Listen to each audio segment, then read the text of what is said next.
अस्सलाम वालेकुम dear students. आज जो टॉपिक हम डिस्कस करने जा रहे हैं वो है फेज़।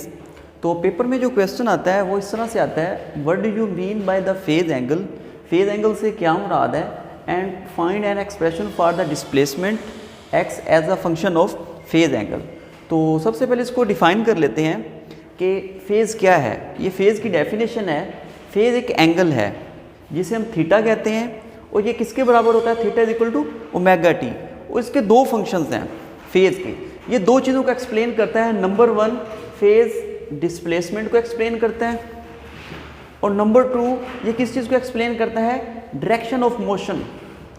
ये दो चीज़ों को एक्सप्लेन करता है फेज़। नंबर वन डिस्प्लेसमेंट को एक्सप्लेन कर रहा है, और number two direction of motion. किसकी, वो पॉइंट एन पॉइंट जो कि अलोंग द डायमीटर मूव कर रहा है। अलोंग द डायमीटर जो पॉइंट मूव कर रहा है जिसे हम एन का नाम देते हैं, ये उसकी डिस्प्लेसमेंट और डायरेक्शन ऑफ मोशन दोनों को एक्सप्लेन करता है, जिसे हम फेज़ का नाम देते हैं, यानी कि एंगल है, ये एक एंगल है। अब ज़रा इसकी एक्सप्लेनेशन की तरफ आते हैं। सपोज करें कि हमारे पास ये एक सर्कल है और सर्कल में पॉइंट पी मूव कर रहा है, पॉइंट पी मूव कर रहा है, और उसी तरह उसका जो प्रोजेक्शन है एन, वो अलोंग द डायमीटर मूव कर रहा है। पॉइंट पी सर्कल में मूव कर रहा है, और जो उसका प्रोजेक्शन एन है वो अलोंग द डायमीटर मूव कर रहा है।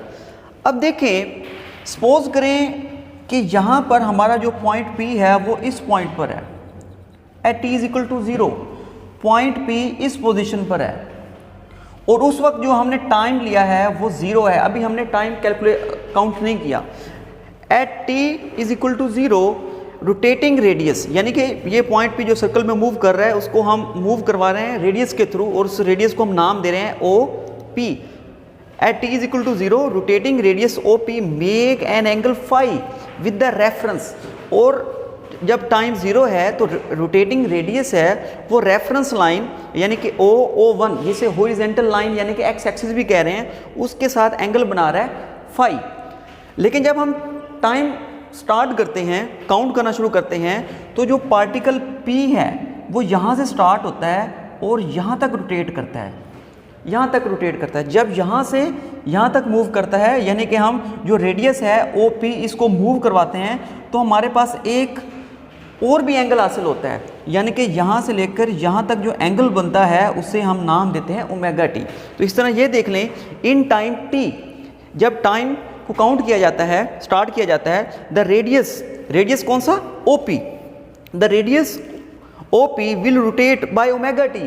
तो ये ओमेगा टी आगे मूव करता है। ओमेगा टी पहले मैं बता चुका हूँ कि ओमेगा टी एक एंगल है, ओमेगा टी एक एंगल है, तो ये थोड़ा सा मजीद आगे मूव करता है। देन द टोटल एंगल, तो इस रेफरेंस लाइन के साथ, जिसे हम हॉरिजॉन्टल भी कह रहे हैं, तो इस रेफरेंस लाइन यानी कि O1 के साथ कितना एंगल बनता है, वो बनेगा ओमेगा टी प्लस फाई।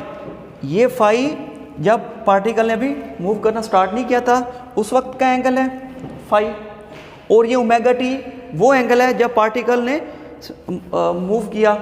और जब यहाँ तक मूव कर रहा है तो जाहिर सी बात है प्रोजेक्शन भी उसके साथ साथ ही मूव कर रहा है। तो ये जो प्रोजेक्शन है N along the diameter move कर रहा है, उसने भी यहाँ तक मूव किया। ठीक है जी। तो यहाँ से लेकर यहाँ तक जो हमारे पास टोटल एंगल बना है, यहाँ से लेकर यहाँ तक फाई, और यहाँ से लेकर यहाँ तक ओमेगा टी। तो हम कहेंगे कि हमारे पास जो टोटल एंगल बन रहा है वो कितना है, इनिशियल एंगल फाई, ये एक इनिशियल एंगल है पहले का, ठीक है।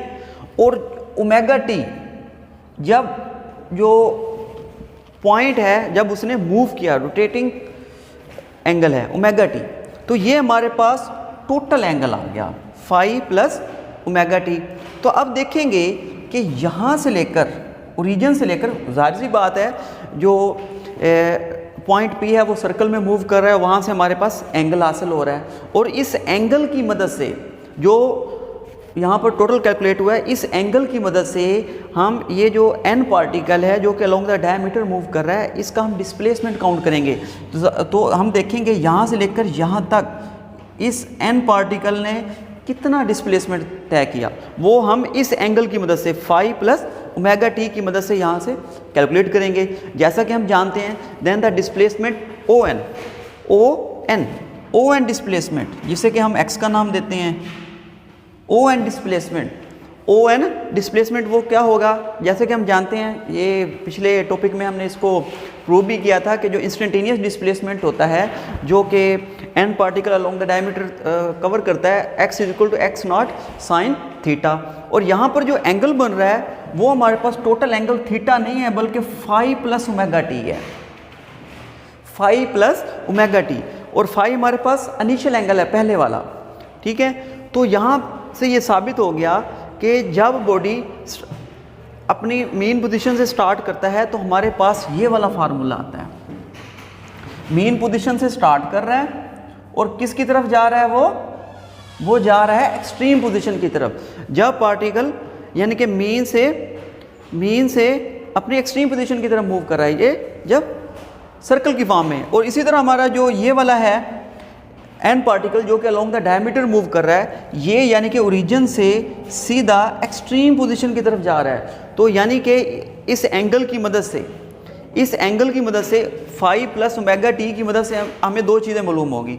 एक तो हमने डिस्प्लेसमेंट को कैलकुलेट कर लिया कि डिस्प्लेसमेंट जो कि वो एन पार्टिकल तय कर रहा है वो किसके बराबर है, x naught sine phi plus omega t. और दूसरा हमें ये भी पता चल गया, इसकी डायरेक्शन ऑफ मोशन के बारे में भी पता चल गया। डायरेक्शन ऑफ मोशन क्या है कि जो पार्टिकल है वो मीन पोजीशन से एक्सट्रीम पोजीशन यानी कि मीन पोजीशन ओ और एक्सट्रीम पोजीशन बी, वो मीन पोजीशन से एक्सट्रीम पोजीशन की तरफ मूव कर रहा है।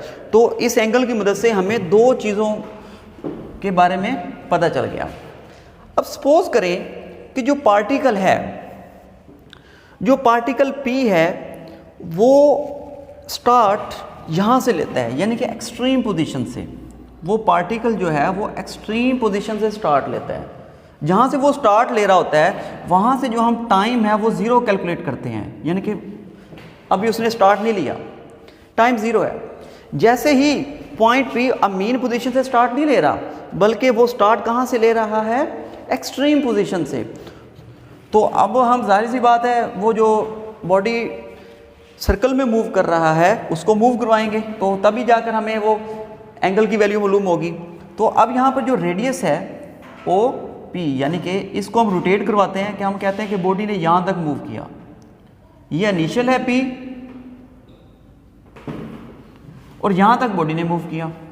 और जब यहाँ से मूव किया एक्सट्रीम से और यहाँ तक आया तो यहाँ पर जो एंगल बना है रोटेटिंग रेडियस यानी कि हमारे पास ओमेगा टी, यहाँ पर ओमेगा टी बना, जहाँ जैसा कि यहाँ पर बना था, इनिशियल यहाँ पे था और आगे जो रोटेट करवाया वो ओमेगा टी था। इस तरह जो अब पार्टिकल है वो एक्सट्रीम पोजीशन पर है, एक्सट्रीम से आगे जो मूव कर रहा है रोटेट कर रहा है ये वाला रेडियस OP, ठीक है। तो यहाँ पर जो एंगल हमारे पास आता है वो ओमेगा टी है। लेकिन इस एक्सट्रीम पोजीशन से पहले हमने इनिशियल एंगल भी तो देखना है वो कितना बन रहा है। वो इनिशियल एंगल कितना बन रहा है, वो बन रहा है जी फाई, और फाई किसके बराबर है, 90 डिग्री के बराबर है। तो इनिशियल एंगल हमारे पास कितना आ रहा है, फाई आ रहा है और फाई कितना है, phi is equal to 90 degree. जिस तरह यहाँ भी हमने इनिशियल एंगल दिया था कि जब पार्टिकल यहाँ पर था और टाइम हमने जो स्टार्ट किया तो हमारे पास पहले एंगल कितना था, रेफरेंस लाइन के साथ हमने एंगल देखना था वो फाई था। हो सकता है ये 30 हो सकता है, 35 हो सकता है, 40 भी हो सकता है। इसी तरह जब बॉडी इस पॉइंट P से स्टार्ट कर रहा है तो इससे पहले यानी कि रेफरेंस लाइन के साथ एंगल कितना होगा उसे भी हम फाई कहते हैं। लेकिन यहाँ तो सीधा शो हो रहा है कि यहाँ पर फाई कितना एंगल है, 90 डिग्री है। तो यहाँ पर if we take initial phase as π/2r 90, जब जो पार्टिकल है वो इनिशियल स्टार्ट लेता है एक्सट्रीम पोजीशन से, then the displacement will be, तब डिस्प्लेसमेंट क्या होगा, वही formula x equal to x naught sine. हमारे पास टोटल एंगल कितना है, इनिशियल यानी कि फाई, इसको हम फाई भी कह सकते हैं, जैसा कि हमने यहाँ पर भी लिया था कि ये देखें फाई प्लस ओमेगा टी यानी कि initial angle plus rotating angle, यानी कि पार्टिकल ने कितना मूव किया, वो कितना मूव किया जी, ओमेगा टी मूव किया। और ये एक ट्रिग्नोमेट्रिक फंक्शन भी है, फार्मूला भी है कि जब भी 90 प्लस ओमेगा टी होगा या -90 प्लस ओमेगा टी होगा तो ये ट्रिग्नोमेट्रिक फंक्शन जो होगा वो चेंज हो जाएगा, तो ये साइन से सीधा चेंज हो जाएगा कॉज में, और यहाँ पर आ जाएगा कॉज ओमेगा टी। तो यहाँ पर हमारे पास एक और फार्मूला आ गया है कि जब जो पार्टिकल है एक्सट्रीम पोजीशन से स्टार्ट लेता है तो डिस्प्लेसमेंट का जो फार्मूला है वो x naught sine five plus omega t नहीं है, बल्कि वो है x naught cos omega t. तो ये दो डिफरेंट फार्मूलाज हैं। ये फार्मूला कब इस्तेमाल होगा? जब जो पार्टिकल है वो मीन पोजीशन से स्टार्ट लेता है तो तब डिस्प्लेसमेंट का फार्मूला ये होगा when n start its position from mean position. जब वो अपनी पोजीशन को मोशन को स्टार्ट करता है मीन पोजीशन से, और इसी तरह ये वाला फार्मूला तब हम इस्तेमाल करेंगे जो ज़ाहिर सी बात है, अगर ये n पार्टिकल सर्कल में मूव कर रहा है तो हमने तो कैलकुलेट असल में n पार्टिकल की मोशन को करना है ना, इसके साथ कंपेयर करके, ठीक है ना। तो इसी तरह जब ये जो पार्टिकल है ये अपनी एक्सट्रीम पोजीशन से स्टार्ट लेता है तो तब हमारे पास डिस्प्लेसमेंट वाला फार्मूला ये नहीं आएगा, बल्कि ये वाला आएगा x naught cos omega t. और नीचे भी है कि equation this equation of displacement of simple harmonic motion when n starting its position from the extreme position. जब जो n पार्टिकल है वो अपना स्टार्ट कहाँ से ले रहा है? वो अपना स्टार्ट एक्सट्रीम पोजीशन से ले रहा है, और यहाँ से हमें पता भी चल रहा है कि जब वो 90 प्लस ओमेगा टी आ रहा है, यानी कि ये सेकंड क्वाड्रेंट से, और जो बॉडी है वो किस तरफ मूव कर रहा है? एक्सट्रीम पोजीशन से मीन पोजीशन की तरफ मूव कर रहा है। तो इस जो इक्वेशन से हमें ये भी साबित हो रहा है कि हमें एक तो डायरेक्शन ऑफ मोशन मिल रही है कि जो पार्टिकल है वो एक्सट्रीम पोजीशन से मीन पोजीशन की तरफ मूव कर रहा है, और ये हमें कैसे पता चला? ये हमें एंगल की मदद से पता चला, जो कि वहाँ पर इनिशियल या 90 प्लस ओमेगा टी, इस टोटल एंगल से हमें पता चला कि जो पार्टिकल है उसकी डायरेक्शन क्या है? वो एक्सट्रीम से मीन पोजीशन की तरफ है, और इसी तरह उसके डिस्प्लेसमेंट और उसने कितना डिस्प्लेसमेंट तय किया वो भी हमें इसी इक्वेशन से पता चलेगा, x naught cos omega t. और दूसरा जो है वहाँ पर एक डायग्राम भी बनी हुई है, ये वाली 0 पाई/2 3π/2। तो ये 0 यानी कि ये मेन पोजीशन, यहाँ पर जो एंगल बनता है वो 0 है।